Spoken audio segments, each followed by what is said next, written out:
2025 is shaping up to be a big year for WWE. Raw moving to Netflix, Smackdown is going 3 hours, John Cena returning to finally give us that heel turn, right? Well, anyways, I thought it'd be fun we give you our predictions for 2025 and what we think could happen for WWE. Now, speaking of John Cena, I think one of the first big things that we could see is John Cena breaking that record, becoming a 17-time champion. Could be for the world title and he beats Gunther at WrestleMania. He could go off and fight Cody Rhodes. Maybe he beats Cody for his title. Maybe he doesn't have it at WrestleMania. Maybe it's like a SummerSlam thing, but I do feel at some point in John Cena's final run, his retirement tour, he's gonna pick up the title. I think a lot of people would also love to see it if he went up against like Braun Breaker, got the Intercontinental Championship. There's a lot of directions they can go with John, but I do feel that at the end of the day, as Triple H would say, he's gonna get that championship. It would make for a great story, and I think they want John to hold that record. Okay, next up is CM Punk. Big WWE superstar, and I do think he's going to have a bigger 2025. He had an amazing feud with Drew McIntyre for all of 2024 despite injuries on both sides for Drew and Punk,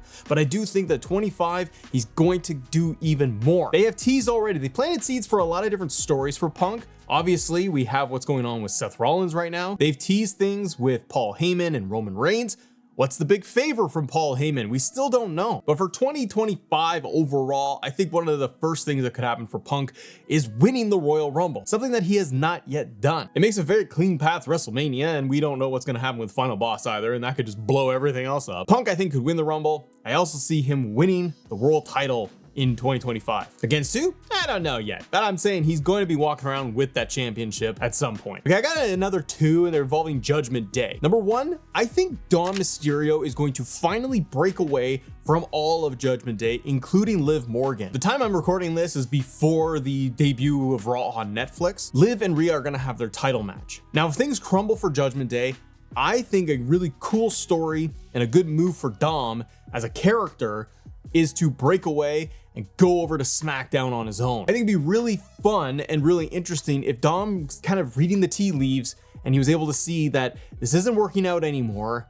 And he's also, as a character, it's very insecure, right? He's been dominated by Rhea Ripley for years. And he's kind of doing the exact same thing with Liv Morgan. He's under all of their thumbs. And I don't think Dom's character wants confrontation very much. So I think what he does do is he just kind of sneaks away and leaves everybody else, and he goes over to SmackDown on his own. He gets signed over there by Nick Aldis. It would actually create a bit of a pop and a face pop for Dom because he did something really cool and he got away from Liv Morgan. Now, does that mean that Dom goes off and has a babyface run? No, but I can see them. They got a long road with Dom, but I think that he finally needs to have proper singles feuds without the supporting cast members of Ray, of Rhea, Judgment Day, New Judgment Day, Liv Morgan, all of that stuff. I think Dom in 25 needs, as a character, needs to have his breakout time. And if he stays on Raw, and if all of Judgment Day stays on Raw in some form or fashion, then I think it's too likely that he stays in that bubble and he never gets to break out as a single star. Now with Judgment Day, and speaking of them, I think in 25 they all break up. And I think it needs to happen. Original Judgment Day broke up, saw the Terror Twins form, and then they're kind of doing nothing now. Damian Priest is kind of lukewarm at the moment. The Liv Rhea story's been going on too long. Finn Balor keeps losing, and he's still fighting with Damian Priest. They lost the tag team titles. Carlito does whatever. Raquel is not doing too much. Like, there's not a whole lot happening with Judgment Day, and I think the story has finally fizzled out, which is unfortunate that they weren't able to kind of put an end cap on this whole thing. Maybe they'll pull it together and give us a really cool story or something that will finish it. But I think this year you're gonna see Judgment Day break off, branch off, and go all of their separate ways. I could see Liv, if Liv's dropping the title, Liv and Raquel maybe stick as tag team partners, and they try to do that, go after mid-card titles. Finn needs to do something else, stop feuding with Damian Priest, and everybody else just kind of goes on their own way. Okay, next up, let's talk about Charlotte Flair, because I think Charlotte is, well, pretty obviously going to be returning this year. We've had teaser trailers online. I think for WWE, it's a matter of time and making the story make sense to bring her back into the fold. I think that Charlotte goes on a massive tear as a heel, as the dominant giant heel, Roman Reigns-esque, Brock Lesnar-esque run over the next year. She can't come back as just a smiling babyface, because Charlotte as a babyface doesn't work for me. I find it very boring, bland, and every version or tweak on character we've seen of Charlotte, it's basically all been under Vince McMahon. And as Triple H was taking over, Charlotte was there and then she got injured. But her character hasn't evolved too much. They just either make her straightforward heel, straightforward babyface. I think Charlotte goes on the heel run of her career. I don't expect us to have Charlotte in WWE full time for very much longer. And to elevate other babyfaces and bring other people up, I think you need her as this huge, dark, menacing heel. She wins the title, don't know when, WrestleMania, after that, whatever. But she picks up a title and she goes on an epic long run with it. Could it be boring? Maybe, but you never know. Maybe they could give Charlotte a faction, bring up stars from NXT, and they work with Charlotte and kind of protect her. Triple H loves his factions, let's be honest. All right, next on the list is Drew McIntyre. I love Drew from 2023, all of 24, had a massive breakout year, won the world title, and then lost it and then went off with CM Punk, as we know. Feud of the year for me, honestly, other than like AEW, was Swerve and Hangman. Love the Hell in a Cell match a lot. And even now, as Drew McIntyre is a bloodline hunter and going after everybody, it's the next evolution of his character. I think this year, Drew McIntyre wins the title and actually has a title run. Now, does he go after, you guys tell me, but does he go after the world title, whoever world champion is, whether it's Punk, Gunther, Seth, whoever, or does he go over and fight Cody at some point in the year? And I say that because, as we know, he's taking down everyone in the bloodline, and I think that will include Roman Reigns at some point. But Cody Rhodes has also allied himself along with Roman Reigns. They did the tag team match, and I think that Drew is going to have a problem with that, and I really would love to see Cody versus Drew. If they build Drew up enough, they could make him somebody that dethrones Cody. It's possible, because I don't see Cody holding on to that belt for another year. They gotta switch it up. And to switch things up a little bit more, I think that they need to have a breakout character for 2025. I think we see that with Karrion Kross. I really liked Kross's work with The Miz, Final Testament. What they're doing with Karrion Kross as a character, he's got a little bit more comedic timing in there. Stuff with The Miz I think has really helped him. Kross is very good on the mic, but he just hasn't really broken out that much. Feuding with the Wyatts has been fine. Final Testament loses a lot. I don't know if I see Final Testament breaking up officially, because I think having a full faction of all of them together can work, but I think Karrion Kross really should and needs to have a breakout singles year, picking up maybe the Intercontinental title or the US title. Not in the world title yet, but if they play their cards right, they could have another very strong mid-card, upper mid-card guy. And I think the fans will eventually, they will get behind Kross more, just in terms of the act and being like, okay, we just appreciate this guy's work, and the crowd is going to start pushing Karrion Kross. Another person for a breakout year, Braun Breaker. Now, Braun Breaker arguably has had his breakout year and all of that, but I think they take it up a notch with Braun. They really like him. He's on TV every week, multi-time Intercontinental champion. So I think about halfway through the year, once we get to the summertime, I'm gonna peg Braun as an early pick to win Money in the Bank, just to be able to elevate somebody in the later half of the year into the world title scene. Need more tweeners, faces, heels. Braun's doing that right now. They leverage him both sides. And he could pick up the title. See, like, I wouldn't peg him for 2026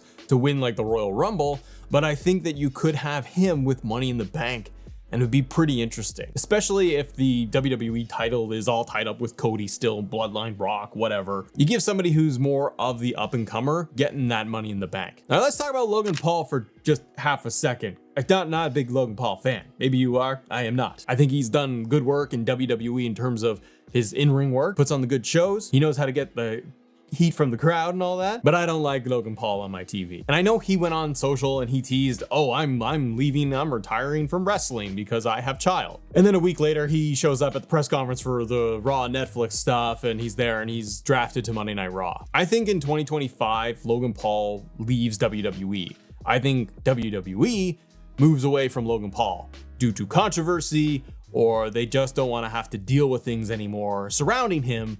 And I think that they say bye-bye. Could be after Mania, after SummerSlam, they squeeze that one little last bit out of Logan Paul, and then they say, thanks for coming, see you later. Knowing WWE, they would put him in the Hall of Fame as under the celebrity wing or something like that. But the other reason too is, who the heck is Logan Paul gonna fight nowadays? I know John Cena is on that list, but Logan Paul just gets teed up to have all of these big time matches. He has them on his podcast, and then he has the feud with them. That's pretty much the formula. And I don't really want to see it anymore, and I don't think there's anybody else left that he can really feud with. And also, he's never there long enough where you can feel invested. Sure, he was United States champion and he was around a little bit, but he had like one title defense and that was it. And I don't feel like there's anybody else left on the roster, on the active roster, that Logan Paul can have a legitimate feud with where people are going to care. And I think fans are going to care less and less about him in WWE. Other thing for WWE this year, I think more 2-night PLEs get announced. Not necessarily that they're going to happen in 25, but I think WWE will announce it for down the road in future years. We already know we're going to get SummerSlam as 2-night event. That's a big deal. I could see them finishing up SummerSlam and then announcing that the 2026 or 7 Royal Rumble is going to be a 2-night show where they'll have men's Rumble one night, women's Rumble the next night. The rosters are so big and they keep sticking with the 5-6 match card. I think those big events like they are doing with SummerSlam, we already have WrestleMania. I think you could do a Royal Rumble because the Rumbles are an hour long. Put them on their own respective nights. You get world title matches, mid-card titles. Like we got women's mid-card titles now. There's a lot. And if WWE and Triple H still want to stick with the 5-6 matches on the card, it's very difficult to feature anybody. So I think they go with more because they keep selling everything out. They might as well. And in those Royal Rumbles, I think we see some NXT call-ups come to main roster. I think Jordan Grace in this year's Royal Rumble enters the Royal Rumble once again, but she's officially signed to WWE. A cool thing I like to see them do with that is have like a backstage, like at the Rumble itself, you have just a little cut to backstage during the action. And it's just one of the GMs, and all you see is them standing there. Nick Aldis is like, okay, it's official, you're signed with us. And all you see is like a handshake or a pen to paper, and then boom, everyone's like, oh, who is this? And they give Jordan Grace the big feel and big debut, officially on the roster. She goes to Monday Night Raw. And then on top of that, I think other call-ups we could see from NXT, Roxanne Perez and Trick Williams potentially. I know that they like to have them on NXT because they need the star power over there. Granted, the women's side of NXT is loaded, and I do think they need to relieve some of that pressure. Roxanne Perez, I think you can bring her up as a heel, put her on Smackdown, and it will work out great. Trick is a matter of time. I don't know when they want to pull the trigger on Trick Williams, but before they can move Trick to main roster, I think that they need NXT's men's main event scene. They need more main eventers up there before Trick can go. But Trick in 25, maybe it's through the draft, and that's when he gets called up. Speaking of the draft, another prediction, I think they bring the draft back. Right now we're in the window portal thing of the world where like they just transfer places. So because they're in an office transfer period right now, and that's fine. But I think they will finish up WrestleMania, and they're doing this I think now because they have 3 hours of SmackDown, 3 hours of Raw on Netflix, and they don't know how they want the rosters to shake out just yet. So before they can do the official draft once again, they're gonna allow all this flip-flopping happening all the way through to WrestleMania. You got Roman, you might have Rock, and they might want to be on Netflix or they're gonna be on SmackDown. After WrestleMania, the week after, I think they do another big official draft. Maybe they'll tweak the format so it's a little bit more fun. Okay, women's side. Jade and Bianca have a big time feud this year. I'm going with that whodunit story of who put Jade through the car. I'm gonna say it's Bianca. She's teaming up with Naomi. Could be Naomi, could be both of them, because maybe this was what their plan was all along, was to get the two of them as tag team partners and kick Jade out. WWE, I think they need to push Jade if they want to get the payoff for this huge signing. When she came in, it was a huge deal. Been a lot of fun having her on main roster, teaming with Bianca, but that is starting, I think, to kind of peter out. You want Jade to be a main eventer, a WrestleMania main event spot type of wrestler. She needs that feud, and she needs to have that personal story. Do it with Bianca. They can put on a great match, and then I think Jade would go off and she would end up having a big feud with Charlotte. Next up, let's talk about the Street Profits. I want to see this year, I like the Street Profits, but the time is up. I want to see the Street Profits break up, and I want them to go on their own individual runs. And specifically, Montez Ford, I want him to get a big singles run, maybe even as a heel. I think Montez is great. WWE has flirted with it a little bit in the past with him having singles matches and being the kind of a breakout singles star. Like he was in the Elimination Chamber a couple years ago. He was awesome. And he's got all the ingredients to be a main event star. It'd be great to have him as like an arrogant heel. You could give Ford his own faction. They love doing that stuff. The Street Profits break up. Ford goes on his own. I think they need it. How many more times are they just going to be sticking around in the tag division? And maybe they're going to switch brands and then splinter off that way too. Now, speaking of switching brands, Kevin Owens. Owens for the later half of 2024 has been my favorite thing because he is the true real world champion. I love that storyline and I want him to beat Cody, and I don't think he will, but I would love him to do that. But because Kevin Owens is likely not to beat Cody Rhodes before WrestleMania, what do you do with Owens once that storyline with Cody Rhodes ends? Does he simply pivot over and he's feuding with Randy Orton for half a year? Maybe, and that would be excellent. But I think with a draft potentially happening after WrestleMania, and I'm gonna kind of go on a limb and say it's Owens versus Randy maybe at Mania one-on-one. Once that all ends, Kevin Owens, I don't feel like can just stay on SmackDown doing his thing. Finishing the story with Cody, maybe finishing a story with Randy. There's nobody else there for him to really work with unless he goes down to the mid-card. And I think you want to keep Kevin Owens pretty much at the tippy top. So I think that Owens gets drafted back. He does a lot of drafting, doesn't he? He switches brands a lot, but he's kind of like a utility player that way. You can plunk him into anything. But I think he gets drafted back over to Raw. And then I think what you could have in the later half of the year is Owens versus Punk. Could involve the title or not, it's a personal story, but I think it could be very much like Drew, like Seth, and Kevin Owens, and they've even kind of hinted at it when Punk first returned. Him and Kevin Owens are not on the same page. Also, I just thought of this too, it kind of furthers Kevin Owens' heel motivation, where he's fighting with Cody right now. One reason because Cody has helped the bloodline and Kevin Owens has dealt with the bloodline forever, so that's one reason why he's fighting Cody. He hates him for that. He can kind of do the same thing to Punk. Eventually get in the Punk feud, you could say, you helped out Roman Reigns and the bloodline, like screw you, and for all the other reasons. And then I think you could get a really big personal story. It could go on for months between Owens and Punk, and I think it'd be a lot of fun. I mentioned Cody and Kevin Owens having this big epic feud. Cody, I think, needs a change. Do I think Cody turns heel? No. What do you think? I don't think that happens, but I don't think WWE nowadays goes with the tried and true standard version of heel turn or face turn, where one week they just wake up and they're bad and they hate everything. They change, they tweak, they modify their character. Kevin Owens wasn't a straight up heel turn. He is now, he's a full bad guy, but it didn't happen overnight. He didn't wake up after Bash in Berlin where he faced Cody and then all of a sudden straight up bad guy. It took time. Cody is the face of the company. One of, but he is the poster guy. He's the guy doing like the podcasts. He does the media stuff now. Like he's up there and he's got the WWE championship.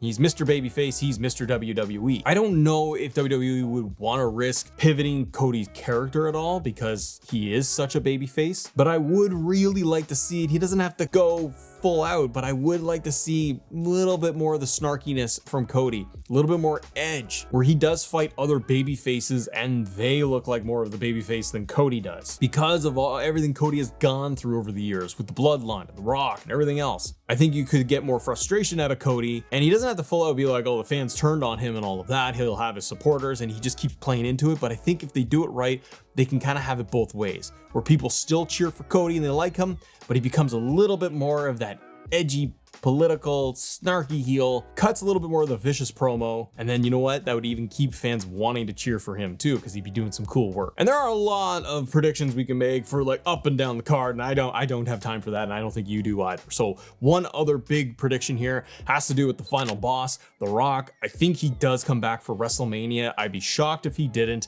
because it's The Rock. It's Mania 41. There's options for stories in there with The Rock and Roman or Rock and Cody. And you don't have all the time in the world to pull the trigger on those big time matches, especially Rock versus Roman, one time only. So I think he shows up at the Royal Rumble.